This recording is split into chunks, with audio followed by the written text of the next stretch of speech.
മലാല വാർത്തകളിലേക്ക് സ്വാഗതം. ആദ്യം പ്രധാന വാർത്തകൾ. നിലമ്പൂരിൽ ബസ് തൊഴിലാളികൾ ആരംഭിച്ച പണിമുടക്ക് പിൻവലിച്ചു. ഇന്നലെ ഉച്ച മുതൽ ആരംഭിച്ച പണിമുടക്കാണ് അവസാനിപ്പിച്ചത്. നഗരസഭയിൽ ചെയർപേഴ്സൺ പത്മിനി ഗോപിനാഥിന്റെ അധ്യക്ഷതയിൽ വിളിച്ചു ചേർത്ത സംയുക്ത യോഗത്തിലാണ് തീരുമാനമായത്.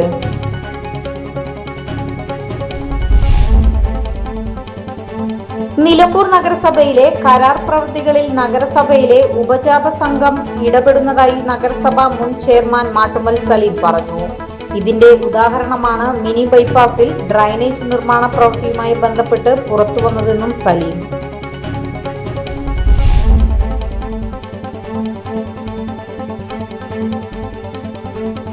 അമരബലം പഞ്ചായത്തിലെ ടി.കെ. കോളനിയിൽ കാട്ടാനക്കൂട്ടത്തിന്റെ പരാക്രമത്തിന് അറുതിയാവുന്നില്ല. ചൊവ്വാഴ്ച രാത്രി എത്തിയ കാട്ടാനക്കൂട്ടം നൂറുകണക്കിന് വാഴകൾ നിലം പരിശാക്കി.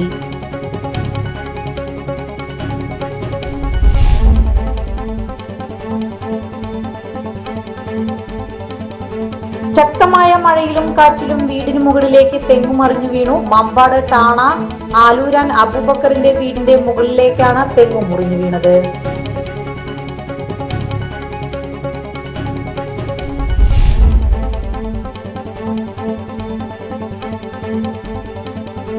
മിന്നൽ പണിമുടക്കിനെതിരെ മൗനം പാലിക്കുന്ന നഗരസഭാ ഭരണസമിതിയുടെ അനാസ്ഥയ്ക്കെതിരെ CPIM. പ്രശ്നത്തിൽ അടിയന്തരമായി ഇടപെടണമെന്ന് ആവശ്യപ്പെട്ട് CPIM നേതാക്കൾ DYSPയെ നേരിൽ കണ്ട് സംസാരിച്ചു.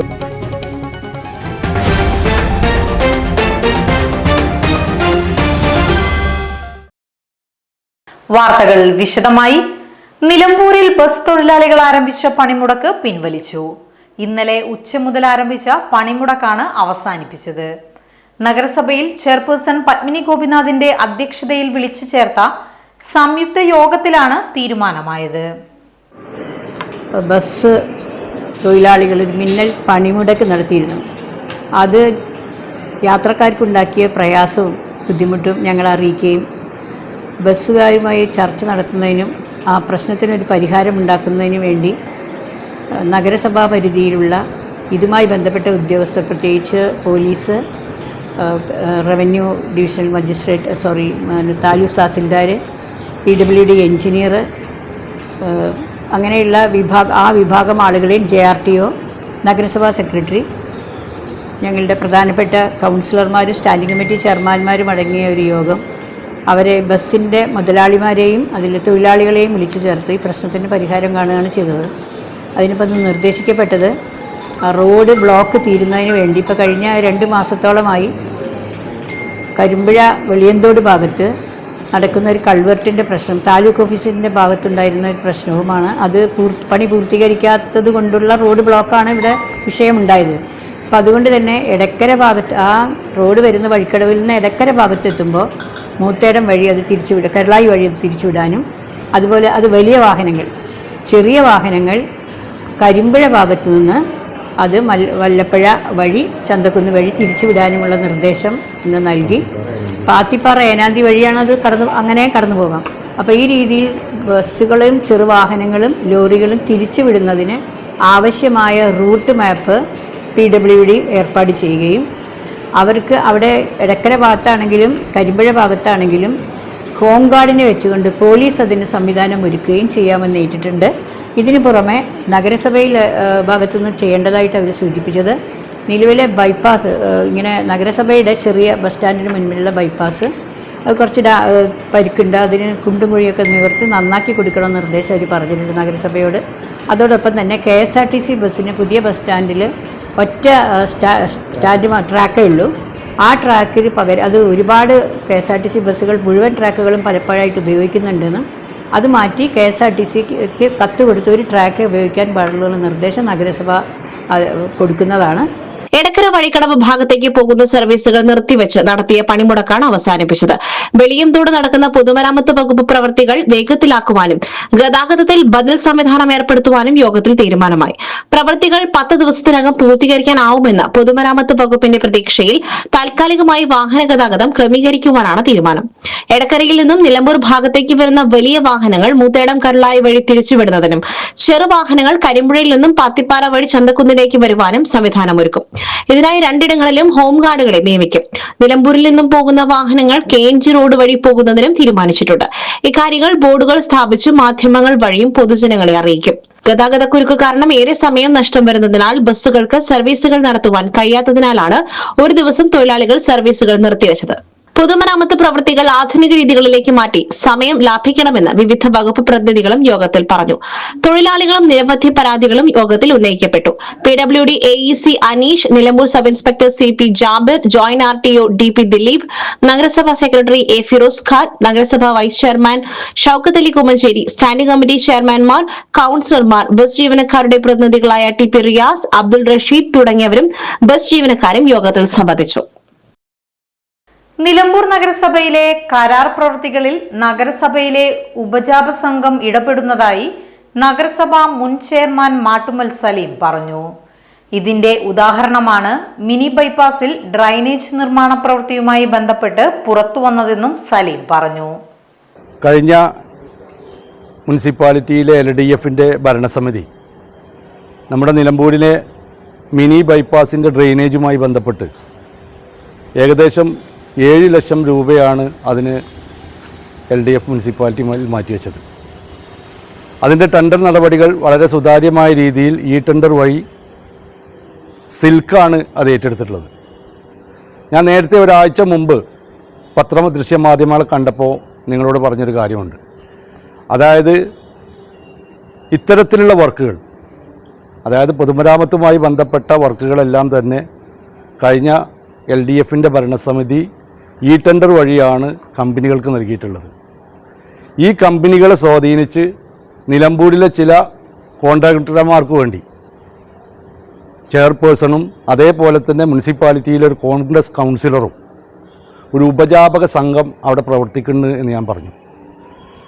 ഇത്തരത്തിലുള്ള കോൺട്രാക്ടർമാരുടെ വണ്ടികളിലാണ് ചെയർപേഴ്സണും അതുപോലെ തന്നെ ഈ പറയുന്ന കൗൺസിലറും സ്റ്റാൻഡിംഗ് കമ്മിറ്റി ചെയർമാൻമാരൊക്കെ യാത്ര ചെയ്തുകൊണ്ടിരിക്കുന്നത്. ഇന്നലെ നടന്ന മുസ്ലിം ലീഗിൻ്റെ രോഷപ്രകടനം നിങ്ങൾക്ക് മനസ്സിലാക്കാൻ കഴിയും. UDFന്റെ ഭരണസമിതിയിലുള്ള ഒരു UDFന്റെ പ്രധാന ഘടകകക്ഷി നേതാക്കൾ തന്നെ ഇത്തരത്തിലൊരു അഴിമതി ആരോപണം ആ ഭരണസമിതിക്ക് എതിരെ ഉന്നയിച്ചിരിക്കുകയാണ്. ഇതിൽ നിന്ന് വ്യക്തമാകുന്നത് ഞാൻ നേരത്തെ പറഞ്ഞ വലിയ വലിയ കമ്പനികളെടുത്ത വർക്കുകളൊക്കെ തന്നെ മറ്റുള്ള കോൺട്രാക്ടർമാരിൽ നിന്നും എന്തായാലും പറയാം അഴിമതി ചെയ്തുകൊണ്ടാണ് നിലമ്പൂർ മുനിസിപ്പാലിറ്റിയിലെ ചെയർപേഴ്സണും ആ ഭരണസമിതിയും മുന്നോട്ട് പോയിക്കൊണ്ടിരിക്കുന്നത്. ജനങ്ങളുടെ മേലെ അല്ലെങ്കിൽ ജനങ്ങൾക്ക് പറ്റിയ ഒരു കയ്യബദ്ധം, ഈ ജനങ്ങളുടെ പണം ഉപയോഗിച്ചിട്ടുള്ള വർക്കുകളൊക്കെ തന്നെ അഴിമതി നിറഞ്ഞ് കൊണ്ടുപോകുന്ന ഒരു രീതിയിലാണ് മുനിസിപ്പാലിറ്റിയിൽ കണ്ടുവരുന്നത്. തീർച്ചയായും ഇത്തരത്തിലുള്ള പ്രവർത്തനങ്ങളിലെല്ലാം തന്നെ UDFന്റെ ഒരു ഘടകകക്ഷി തന്നെ വന്നു എന്നുള്ള കാര്യത്തിൽ നമുക്ക് തീർച്ചയായും സന്തോഷമുണ്ട്. മുനിസിപ്പാലിറ്റിയിൽ LDF നടപ്പിലാക്കിയ പദ്ധതികളെല്ലാം തന്നെ ഓരോന്നും ഇത്തരത്തിലുള്ള അഴിമതിയിലേക്ക് പോയിക്കൊണ്ടിരിക്കുകയാണ്. അതിന് നേതൃത്വം കൊടുക്കുന്ന ചെയർപേഴ്സണും അതുപോലെ തന്നെ ഇത്തരത്തിലുള്ള മുനിസിപ്പാലിറ്റിയിലെ സ്റ്റാൻഡിംഗ് കമ്മിറ്റി ചെയർമാൻമാരുമൊക്കെ ഇതിന് മറുപടി പറയണം. UDFിലെ ഘടകകക്ഷിയായ മുസ്ലിം ലീഗിൽ നിന്നും തന്നെ ഇക്കാര്യത്തിൽ അഴിമതി ആരോപണം നഗരസഭ ഭരണസമിതിക്കെതിരെ ഉന്നയിച്ചിരിക്കുകയാണ്.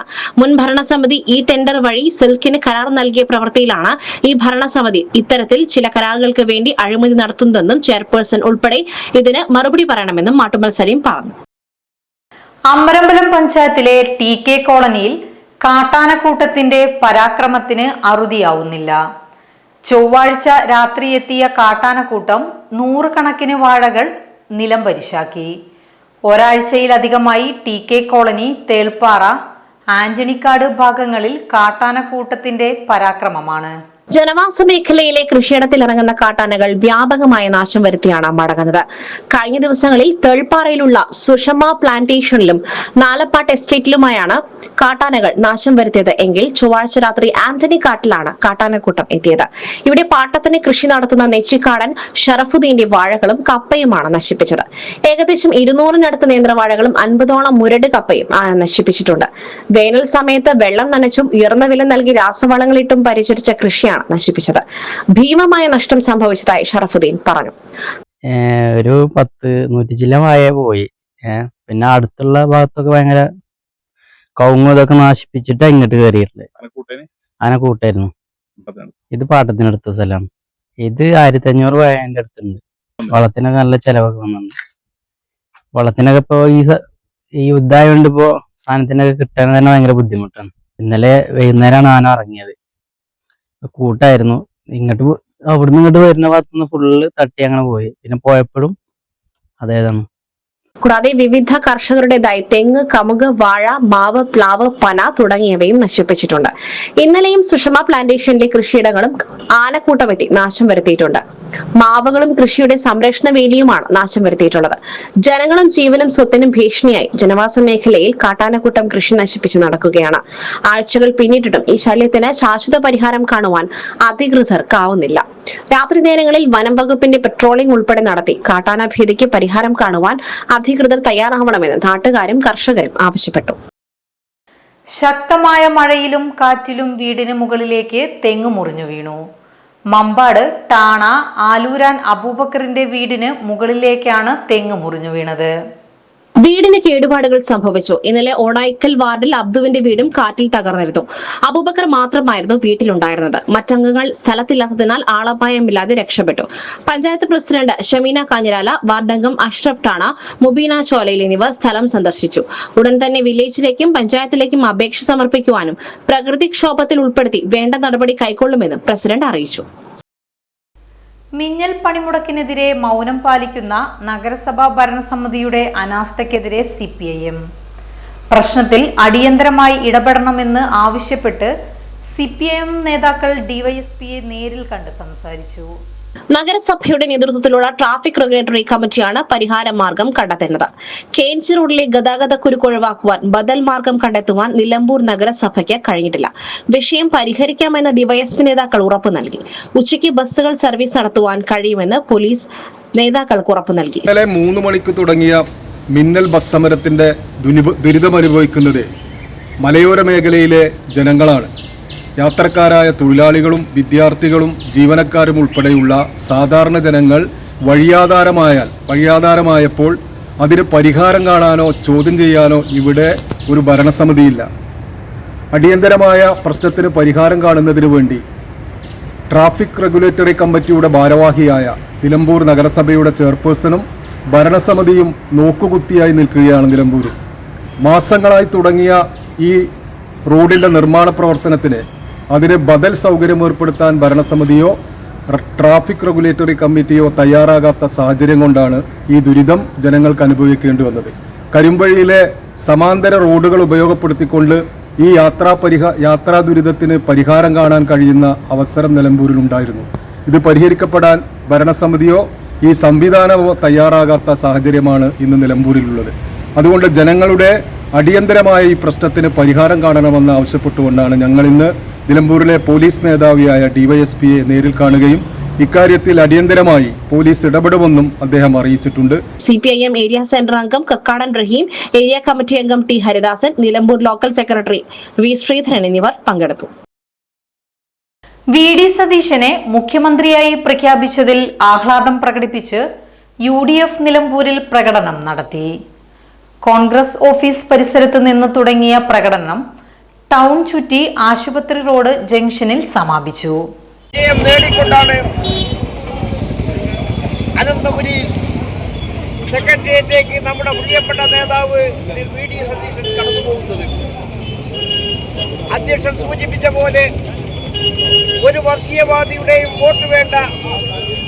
1000 തെരഞ്ഞെടുപ്പുകളിൽ പരാജയപ്പെട്ടാലും ഒരു വർഗീയവാദിയുമായി കൊണ്ട് സന്ധി ചെയ്യില്ല എന്നുള്ള ആ ശക്തമായ മുദ്രാവാക്യം മുന്നിൽ വെച്ചുകൊണ്ട് VD സതീശൻ നയിച്ച ടീം UDF ഇന്ന് കേരളത്തിന്റെ അധികാരമേൽക്കാൻ വേണ്ടി പോവുകയാണ്. കഴിഞ്ഞ 10 വർഷക്കാലമായി ഈ സംസ്ഥാനത്തെ കട്ടുപിടിച്ച് കൊള്ളയടിച്ച് ചെമ്പൽ കാടിലെ കൊള്ളക്കാരൊക്കെ പോലും അവരെ പോലും അവമാനിക്കുന്ന രീതിയിലേക്ക് കാര്യങ്ങൾ മുന്നോട്ട് കൊണ്ടുപോയത് പിണറായി വിജയനും കൂട്ടുകാരുമാണ്. ആ കാട്ടുകാരന്മാരെ അധികാരത്തിൽ നിന്ന് ഇറക്കി വിട്ടുകൊണ്ട് ഒരു ജനാധിപത്യ രീതിയിൽ സംശുദ്ധമായ ഭരണത്തിന് വേണ്ടി സതീശൻ നേതൃത്വം കൊടുക്കുമ്പോൾ അവയെ സഹായിക്കുവാനും പിന്തുണയ്ക്കുവാനും ഇനിയും ജനാധിപത്യ വിശ്വാസികൾ മതേതരവാദികൾ മുന്നോട്ട് വരണമെന്ന് മാത്രമാണ് അഭ്യർത്ഥിക്കാനുള്ളത്. V A Kareem, A Gopinath, advocate Sherry George, Shoukath Ali Koomancheri, MK Balakrishnan, PT റൂൺസ്കർ, മുസ്തഫ കളത്തുംപടിക്കൽ, TMS ആസിഫ്, മൂർഖൻ മാനു, സേഫു എനാദി, പട്ടിക്കാടൻ ഷാനവാസ് എന്നിവർ നേതൃത്വം നൽകി. KNG റോഡിലെ ഗതാഗതക്കുരുക്ക് എത്രയും പെട്ടെന്ന് പരിഹാരം കാണണമെന്ന് ആവശ്യപ്പെട്ടുകൊണ്ട് SFI ഏരിയ കമ്മിറ്റി ജോയിന്റ് RTOയ്ക്ക് പരാതി നൽകി. സ്വകാര്യ ബസ് സമരത്തിൽ വിദ്യാർത്ഥികളുടെ പരീക്ഷകളും സ്കൂൾ കോളേജ് അഡ്മിഷനുകളും മുടങ്ങിപ്പോകുന്നുണ്ട്. ഈ വിഷയത്തിൽ എത്രയും പെട്ടെന്ന് പരിഹാരം കാണണമെന്ന് SFI ആവശ്യപ്പെട്ടു. എടക്കര ഭാഗത്ത് ഓടുന്ന ബസ്സുകൾ ഇന്നലെ മുതൽ സ്വകാര്യ പണിമുടക്കിലേക്ക് വന്നിരിക്കുകയാണ്. അവിടെ റോഡിൻ്റെ നിർമ്മാണവുമായി ബന്ധപ്പെട്ടുകൊണ്ട് വലിയ രൂപത്തിലുള്ള ഗതാഗത കുരുക്കാണ് നേരിട്ടുകൊണ്ടിരിക്കുന്നത്.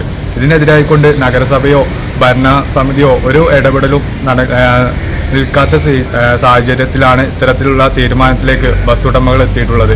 ഇത് വിദ്യാർത്ഥികൾ വലിയ രൂപത്തിലാണ് ബാധിച്ചിട്ടുള്ളത്. കാരണം 4th സെമ്മിൻ്റെ എക്സാം നടന്നുകൊണ്ടിരിക്കുകയാണ്. നമ്മുടെ ഈ പ്രദേശത്തകത്ത് നിരവധി കോളേജുകളാണ് ഇവിടെ ഉള്ളത്. അവിടേക്ക് വരുന്ന കുട്ടികൾക്ക് വലിയ രൂപത്തിലുള്ള ബുദ്ധിമുട്ടാണ് നിലനിന്ന് പോകുന്നത്. അത് എത്രയും പെട്ടെന്ന് പരിഹരിക്കണമെന്നാണ് SFIക്ക് പറയാനുള്ളത്. SFI area secretary Muhammad Afinan, area president Yadu Krishnan, joint secretary Keerthana തുടങ്ങിയവർ പങ്കെടുത്തു. സംസ്ഥാന ഹജ്ജ് കമ്മിറ്റിക്ക് കീഴിൽ കോഴിക്കോട് എംബാർക്കേഷൻ പോയിന്റിലെ ഹജ്ജ് ക്യാമ്പ് ഉദ്ഘാടനം പാണക്കാട് സെയ്ദ് സാദിഖ് അലി ശിഹാബ് തങ്ങൾ നിർവഹിച്ചു. കരിപ്പൂർ ഹജ്ജ് ഹൌസിൽ നടന്ന പരിപാടിയിൽ സംസ്ഥാന ഹജ്ജ് committee chairman doctor Hussain Saqafi Chullikode അധ്യക്ഷത വഹിച്ചു. സംസ്ഥാന ഹജ്ജ് കമ്മിറ്റി വഴി കരിപ്പൂരിൽ നിന്നും 969 തീർത്ഥാടകരാണ് ഇത്തവണ യാത്രയാകുന്നത്. 686 സ്ത്രീകളും 283 പുരുഷന്മാരുമാണ് പുറപ്പെടുന്നത്. കർണാടകയിൽ നിന്നുള്ള 4 തീർത്ഥാടകരും ഇതിൽ ഉൾപ്പെടുന്നു. കരിപ്പൂരിൽ നിന്നും ആകാശ എയർലൈൻസിന്റെ 145 പേർക്ക് യാത്ര ചെയ്യാവുന്ന 7 വിമാനങ്ങളാണ് സർവീസ് നടത്തുന്നത്. മെയ് 14 മുതൽ 17 വരെയാണ് കരിപ്പൂരിൽ നിന്നുള്ള വിമാനങ്ങൾ ഷെഡ്യൂൾ ചെയ്തിരിക്കുന്നത്. ആദ്യ വിമാനം ഇന്ന് പുലർച്ചെ 12:20-നും രണ്ടാമത്തെ വിമാനം പുലർച്ചെ 2:25-നുമാണ് പുറപ്പെടുക. ഉദ്ഘാടന ചടങ്ങിൽ MP-മാരായ ET മുഹമ്മദ് ബഷീർ, PV അബ്ദുൽ വഹാബ്, നിയുക്ത MLA-മാരായ TP അഷ്റഫ് അലി, TV ഇബ്രാഹിം, ജില്ലാ panchayat president PA Jabbar Haji, Kondotty municipality chairman UK Muhammad Shah, Kondotty block panchayat president PKC Abdurahman, municipal councillor Sakeena, ഹജ്ജ് കമ്മിറ്റി അംഗവും സംഘാടക സമിതി ജനറൽ കൺവീനറുമായ അഡ്വക്കേറ്റ് P മൊയ്തീൻകുട്ടി, ഹജ്ജ് കമ്മിറ്റി മെമ്പർമാരായ P അബ്ദുറഹ്മാൻ, അനസ് ഹാജി, മുഹമ്മദ് റാഫി, ഷംസുദ്ദീൻ അരിഞ്ചിറ, ആകാശ എയർ പ്രതിനിധി ഋഷി കുമാർ തുടങ്ങിയവർ സംസാരിച്ചു. ഹാജിമാർക്കുള്ള യാത്രാരേഖകളുടെ കൈമാറ്റം നിയുക്ത MLA TP അഷ്റഫ് അലി നിർവഹിച്ചു.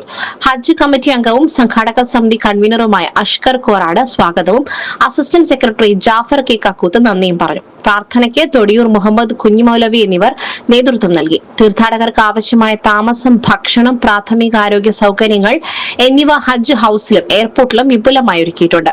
ഹജ്ജ് കമ്മിറ്റി ട്രെയിനർമാരും വോളണ്ടിയർമാരും സേവനത്തിനായി സജ്ജരാണ്. ഇത്തവണ ആകെ 13,194 തീർത്ഥാടകരാണ് സംസ്ഥാന ഹജ്ജ് കമ്മിറ്റി വഴി ഹജ്ജിന് പുറപ്പെടുന്നത്. ഇതിൽ 4,326 പുരുഷന്മാരും 8,868 സ്ത്രീകളും ഉൾപ്പെടുന്നു. കരിപ്പൂർ വഴി 969 പേർ, കൊച്ചിയിൽ നിന്നും 7,931 പേർ, കണ്ണൂരിൽ നിന്നും 4,270 എന്നിങ്ങനെയാണ് വിവിധ എംബാർക്കേഷൻ പോയിന്റുകൾ വഴി യാത്രയാകുന്ന തീർത്ഥാടകരുടെ കണക്കുകൾ. കൂടാതെ ലക്ഷദ്വീപ്, തമിഴ്നാട്, പോണ്ടിച്ചേരി, കർണാടക തുടങ്ങിയ അയൽ സംസ്ഥാനങ്ങളിൽ നിന്നുള്ള 657 തീർത്ഥാടകരും കേരളത്തിലെ എംബാർക്കേഷൻ പോയിന്റുകൾ ഉപയോഗിക്കുന്നുണ്ട്. എല്ലാ സംസ്ഥാനങ്ങളിൽ നിന്നുമായി ആകെ 13,851 തീർത്ഥാടകരാണ് കേരളത്തിലെ എംബാർക്കേഷൻ കേന്ദ്രങ്ങൾ വഴി യാത്രയാകുന്നത്. സംസ്ഥാനത്ത് നിന്നുള്ള 28 പേർ കേരളത്തിന് പുറത്തുള്ള എംബാർക്കേഷൻ വഴിയും യാത്രയാവുന്നുണ്ട്. കിണറ്റിന്റെ കരയിൽ ഫോൺ ചെയ്തിരുന്ന യുവാവിന്റെ ഫോൺ അബദ്ധത്തിൽ വഴുതി കിണറ്റിൽ വീണു. കുഴിക്കാട്ടിൽ സുലേഹിന്റെ ഏകദേശം 35,000 രൂപ വിലമതിക്കുന്ന റെഡ്മി ഫോണാണ് കിണറിൽ വീണത്.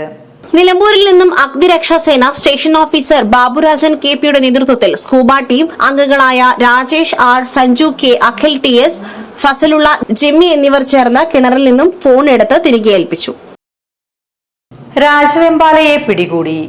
മമ്പാട് ഓടായിക്കലിലാണ് രാജവെമ്പാലയെ കണ്ടത്. മൃഗാശുപത്രിക്ക് സമീപം ജനവാസ മേഖലയിൽ ഇറങ്ങിയ രാജവെമ്പാലയെ കണ്ട നാട്ടുകാർ വിവരമറിയിച്ചതിനെ തുടർന്ന് ARF PRT അംഗവും കൂടിയായ സ്നേക് റെസ്ക്യൂവർ ഷഹബാൻ മമ്പാട് സ്ഥലത്തെത്തി രാജവെമ്പാലയെ പിടികൂടി RRTക്ക് കൈമാറി. ഇതോടെ ഈ വാർത്താ ബുള്ളറ്റിൻ സമാപിക്കുന്നു.